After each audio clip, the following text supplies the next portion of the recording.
More than 2 years out, and there are few secrets left to be found across the lands between.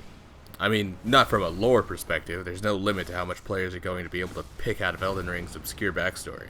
However, the same can't be said for the trinkets, weapons, bosses, and other meaningful encounters and rewards found all throughout the game world.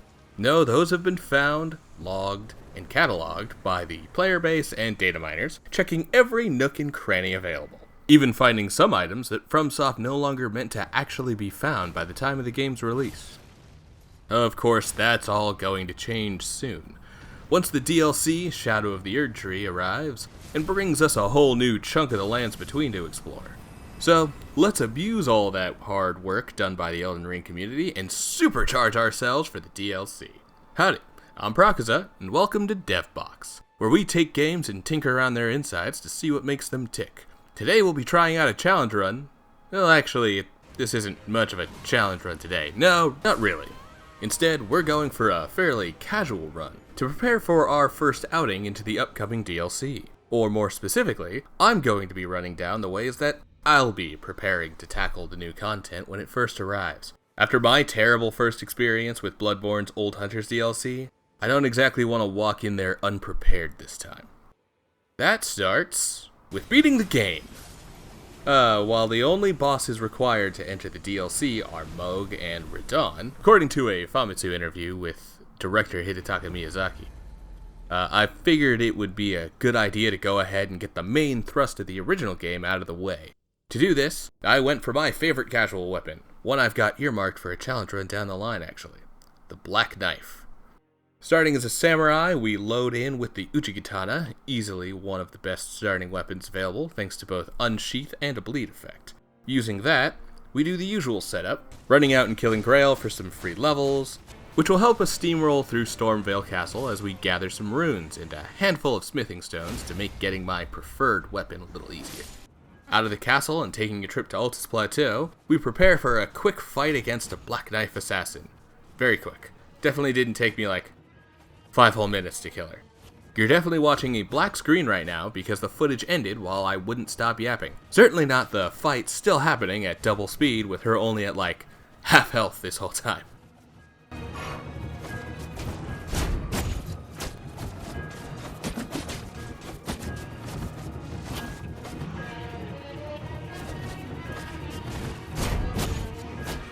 Either way, the Black Knife assassin goes down. Setup still ain't done here though. Next up on the docket is hunting down some somber smithing stones to get the Black Knife in fighting shape. Starting with the last two, a somber 8 and 9 can be found in Caelid, not too far from where we took care of the Dragon Mommy. 1 through 4 can be purchased from Iji in Liurnia, and finally there's 5 through 7 which can be found in Volcano Manor. Take Rai's hand, get the drawing room key from Tanith, and we can explore the manor's dungeon proper. A somber 6 on a roof, 5 on a corpse hanging over the lava pit, and we're almost ready to hit +9 at essentially the start of the game. All we need now is the 7, that means fighting Godskid Noble. Shouldn't be too hard, right?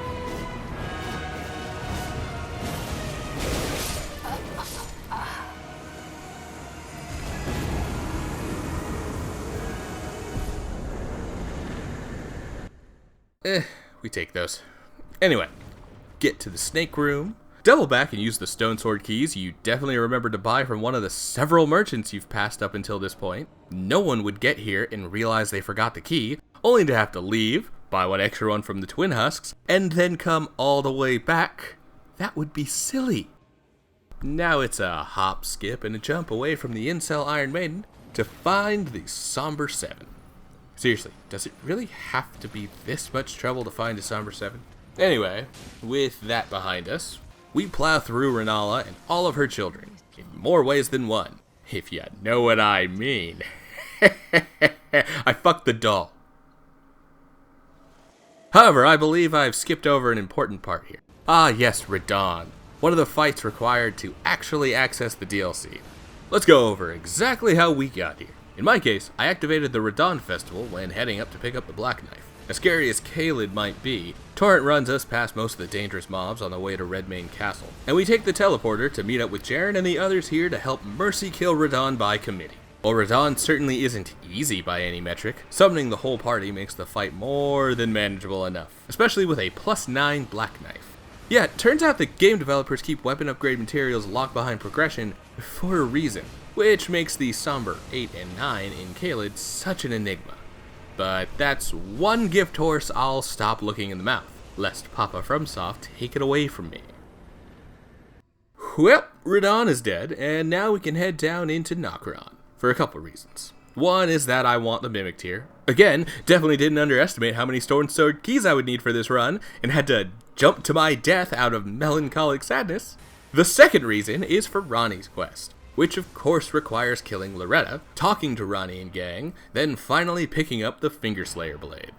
In fact, while this is out of order for my actual playthrough, let's follow this real quick, because I also haven't really commented on the left-hand weapon that's been filling out the second half of my power stance with Black Knife. This Reduvia here, found by killing the invader outside of Patches' cave. Anyway, being a lower level than the Black Knife makes it completely useless for power stancing, because half of the damage from my attacks is coming from such an underleveled weapon. Fortunately, Ranni's questline fixes that by finding me plenty of somber 5s, 6s, and 7s to upgrade a few of these weapons. And there's an 8 and a 9 to be found in the Lake of Rot after progressing through Nokrom and Nokstella. The 8 is right here off the initial ledge, and the 9 is up on the walkway with the Alabaster Lord.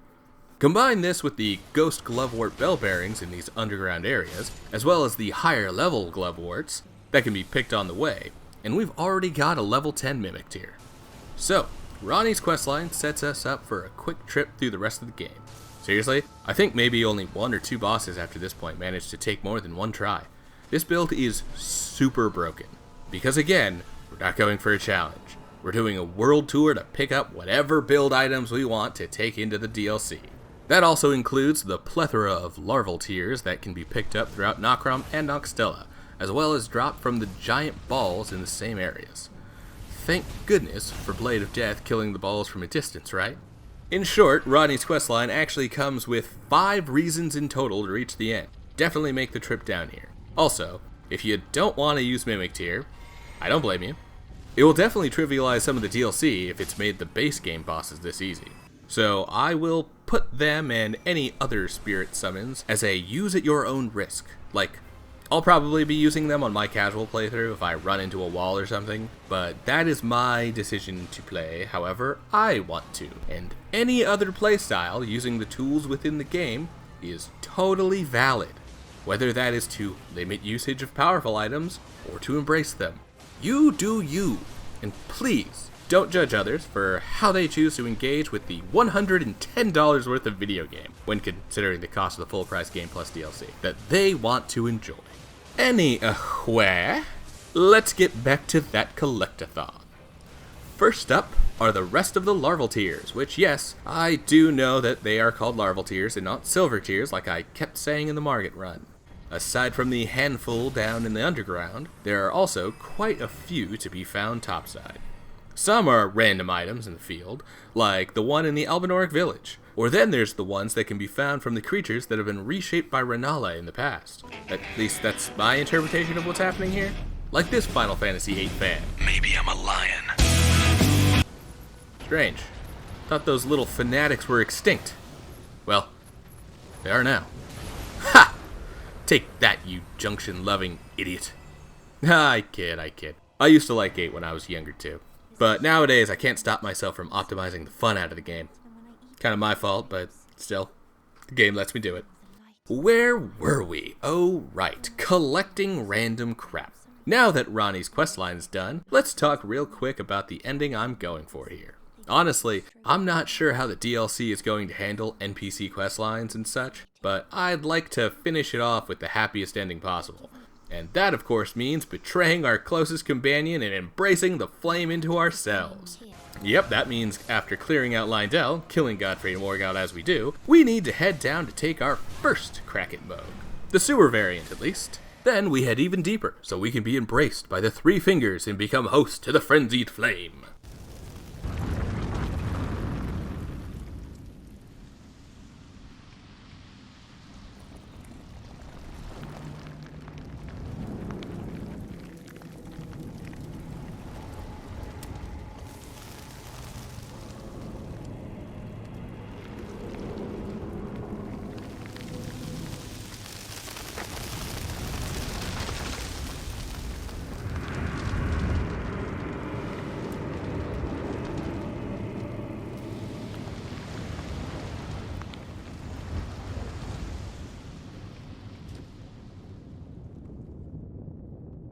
This means Melina will no longer hang around with us, although she's a good sport about letting us still spend our runes on levels. I will kill you, as sure as night follows day. Such Well, is my duty mostly. for allowing you I'm to sure it won't be that bad. Anyway, next up is the Fire Giant, who isn't as big of a wall as in any previous run, considering we have Alexander, Mimic Tier, and the percentage damage from both the Black Knife and the Godskin Peeler. The Giant doesn't stand a chance. As for this Peeler, I killed Godskin Apostle for it as a part of my previous collectathon. Why? Well, like I mentioned before, the Godskin Peeler can deal percentage damage to enemy health bars, thanks to its incredibly powerful Black Flame Tornado ability. It's slow as molasses and leaves me standing in place for ages, but I find the right times to unleash it, and Fire Giant, ironically, goes down in flames. Boy, that Black Flame Tornado sure is strong and situational. I wonder if it would make a halfway decent challenge run. I mean, could you imagine trying to take down Malekith with only that one attack? Seriously, imagine it. Right there in that noggin of yours. Because that's the only place that run will exist. For now. Up in Farum Azula, we fight Malekith without relying entirely on a single slow attack. And he, like the Godskin duo before him, are made quick work of. I'd say I don't know why I'm bothering with going over all the boss kills for this non-challenge run, but the real answer is that many of them are part of the ongoing collectathon. See, I'm looking for a few things on the progression towards the end. That includes all of the Remembrance weapons, in case I decide I want to use any single one of them in the DLC, as well as the bell bearings found throughout mountaintops in Farum Azula. With all of these collected, I can now purchase upgrade materials to get any standard weapon up to plus 24 and any somber to plus 9 right away. But we're not at the rune farming phase quite yet. We've still got another quest line to finish before we can safely get there. That being Millicent's quest. Gathering up the gold alloyed needle in Caelid, giving it to Gowry, then giving it to Millicent, then helping Millicent through various scenarios until we're fighting her sisters in the Erdtree. With them gone and her dead before flowering into whatever the hell Gowry had in mind for her, we get the needle back and only have one more step to finish before purifying it altogether. Killing Millennia. And I have never known defeat. This right here, this is why most of my runs will essentially always be any presents.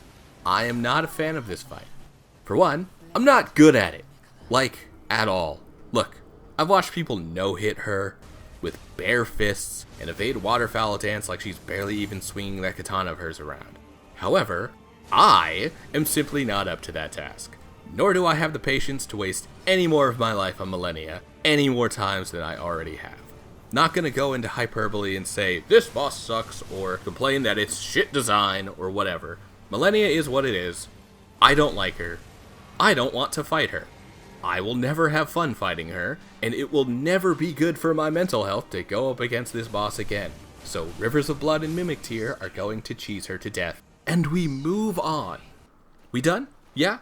Okay, Miquella's Needle acquired. Time to head back to Farum. Back in the crumbling Beast Castle, we've got another remembrance to obtain, as well as a final end to a hidden questline I've been working on in the background since first betraying the faith of Melina. That means killing Placidusax, who actually gives me a decent amount of trouble, even with his broken-ass build I'm using. To be fair, I'm not really practiced with this boss. I mean, I didn't even find this guy until like my third playthrough, and that's only because I was using a guide to finish up the platinum run. Still, his massive health bar isn't too much of a problem, and gives me another great opportunity to pull out the Godskin Peeler for some massive percentage damage. Not crazy useful in the second phase, but it does put in some decent work during the few opportunities available to it. Between Black Flame Tornado and Blade of Death, Placidusax doesn't stand much of a chance, which means I could finally use Miquella's Needle to cast off the Frenzied Flame and unlock the other endings, should I so choose them. This of course means we can do the final boss gauntlet. Gideon gets overwhelmed, womp womp. Godfrey gets kicked in the teeth by my combo of Mimic Tier, Shabriri possessed Yura, and Nefeli Liu. I know this is a bit out of order since Shabriri shouldn't be here if I disconnected from the Frenzy Flame, but the pacing of the video works better this way. Then Radagon and Elden Beast go down on my first try. since I am a powerhouse of pain and Black Flame Tornado can do its job one final time to absolutely decimate the final boss's massive health bar. And I do mean decimate, literally, since the weapon art does actually deal damage equal to 10% of the enemy's health. With the base game out of the way, let's not actually pick our ending yet. That can wait until after the DLC is finished, and start working on some rune farms. Not for over-leveling or anything, but so that I can be nice and prepared for whatever I might find in Shadow the Erdtree. After all, there are supposed to be all new weapons and even new weapon types joining the lands between once the new content drops. So I'm excited to see what I can pick up. When the farming is finished, I've picked up enough smithing stones to level 10 standard and somber weapons to plus 24 and plus 9 respectively. I've also got a few ancient dragon stones that I've picked up along the way. To finish out the collecting, I also finished up some other quest lines, like Alexander's fight in Fair Missoula to get his guts and talisman. I also run out and start gathering some of my other favorite weapons that I might want to respec into, like the Bolt of Grandsax and, naturally, the Moonlight Greatsword that I picked up during the Ronnie quest line. Although, with all of that done, I can't help but think that I might be missing something. Can't be too huge or anything. Holy shit, I forgot to kill Moog. Hey, Varate. Yeah, sure, I'll go kill Magnus and dip that cloth in some maiden blood. Gross. And yep, you can stab my finger. Nope, no problem. I mean, ow. That hurts. Ow. Okay, that's probably it. Fuck. Oh, good heavens. Clench your teeth or something. You enjoyed that, didn't you? Well, you know what I'll enjoy? Bagging some tea on your face. How you like that? That's what I thought. Well, while we're in Mogwin Palace, this is the farming location I've been using to get the smithing stones, as well as some ghost glove warts I forgot to mention. But those likely won't come as much in handy since it's hard to replace Mimic Tear. Also, I want to pick up Blood Tax, one of many Ashes of War that might be useful in the DLC. I've already got a weapon ready and waiting for it. Now for Moog himself. He's easier than Placidus Axe, I'll tell you that much. He goes down on the first try. Nothing stands against the Black Knife for long, especially when I've got Mimic Tear to eat up 100% of the aggro. Okay, with that we've got everything we need for the DLC. Before I leave you though, let's see a quick rundown of the weapons I'll be taking into this new area. I've got the Black Knife, naturally, a halberd with Spectral Lance attached to it, the Twin Blade with Ice Spear attached to it, Great Stars with Prayerful Strike on it, a monster of a self-heal build, the Antspur Rapier with Blood Tax, the cornerstone of a Blood Rot build I've found to be really fun in the past. All of the legendary armaments, the majority of somber weapons, at least one remembrance weapon for each remembrance boss, except Godric, because I'm not a huge fan of either of his weapons, and most of the spells and incantations available throughout the game, with various staves and seals to cast them with. I'm also slightly over level 150 and have 17 larval tiers to use to respec into any of these weapons. And finally, 2 Moonlight Greatswords, thanks to a friend dropping me a spare so that I can power stance them into Shadow the Erdtree. Of course, that's all probably going to go out the window once I get there and find a new weapon to replace all of that crap anyway. What can you do? At least I've got enough smithing stones to get whatever replacement I need online as soon as I find it. For now though, it's time to be patient and wait for the DLC to actually launch so I can put all of this work to good use. In the meantime, I might be checking around this build to see if anything has a potential for a challenge run down the line. But hey, that's a story for another time. See you soon.